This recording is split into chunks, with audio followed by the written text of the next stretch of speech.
How did you adjust to YouTube? Because it's definitely not the same as doing stand-up. You know, it's the shorter 2, 3, 4 minute quirky videos. What was that shift like? Was it natural for you? Were you like, oh, this is fun?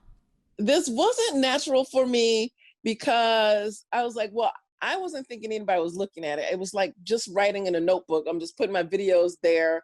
And one day I'll have a traditional show because I'm thinking I'm going to be a on a sitcom, Right. right? You know, that's what you aspire to be as an actress, as a comic. I want to do fun shows on television, not thinking that YouTube was going to be the medium that was going to make me into something.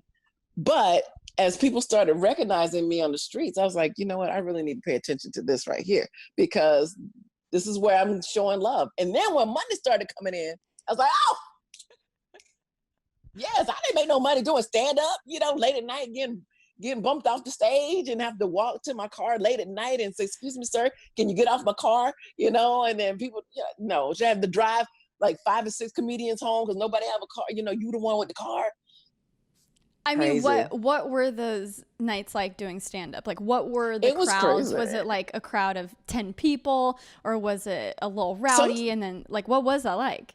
the crowds at the comedy clubs depends on what night. And you know, you have some people that show up all the time so they can say your jokes with you and you're like, oh, that's real cute, you know. And then when you're having a good night and you're getting bumped, I've been bumped by Robbin Williams. Like you have to bring like 5 people in, they have to pay for their drinks, and then you don't get your stage time. But then they get a So great what does show. bumped mean? That just means that, Bump oh, mean you're like, not performing oh, anymore? right. The next day, let's say there's a Oscar show and Robin Williams comes in and he's, you know, testing out some jokes because he's gonna be on tomorrow or the next Wow. day. And I've been bumped by Jamie Foxx. And I mean the greatest. But then it's like I only have the 5 minutes, you know, and then you might hear something that you said done better by them. And like, I can't even do that joke because who's gonna believe that they took something from me?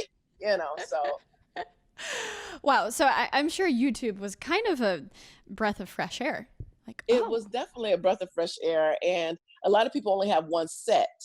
So it was hard for me to say, hey, comics, come over here. Like, no, because then people will hear your set. Because we were always scared of someone stealing your stuff because they did anyway. right. So talk So about that. YouTube, Yeah, that transition from I feel like there's a lot of that from traditional, whether it's video, TV, anything to the internet. We're used to just sharing anything and everything. It doesn't matter right, if an idea is polished or a video is polished. We're right. just going to share it. So that I can imagine And hope that that it that is goes different. viral. Yeah. Yes, Yep. but then in those days, back in those days, you people were you didn't want anybody to take your stuff. And once it was on the internet, that's it. Everybody's seen it. You know, so that's your set. So who's coming to see you live when you're on the internet? But I preferred the internet, and the goal was to just keep coming up with new stuff. Something was always happening. You only had to do 3 minutes.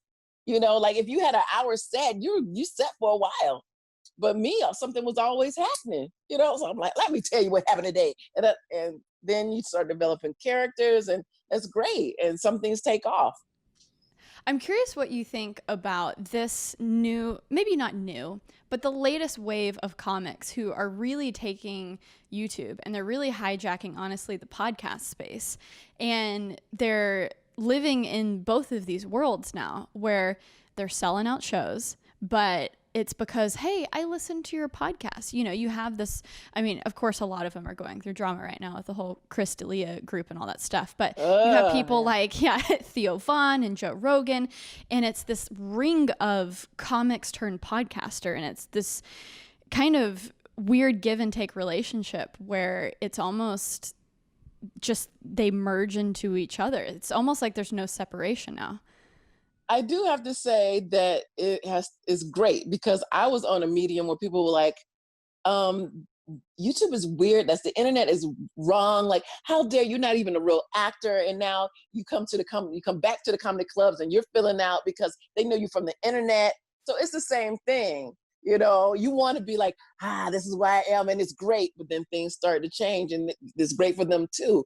So this merge that's happening, you either go with the flow or you know you'll become extinct. And there's a lot of people that I used to watch that are not there anymore, and there's new people who come up and they're big and you don't see them again, like Big Con. Oh my goodness, I love VidCon. VidCon is a convention where the internet stars come, and I'm like, you'll hear and people screaming, and I'm going, watch, you're not going to even know this person next year. You're not going to even know this person next year. But you know, you've got the Joeys and the Colleens and the Grace. We're still here. We're still here because it's not just editing and just pranks. It's like there's a talent there that's there, and those people are going to stay.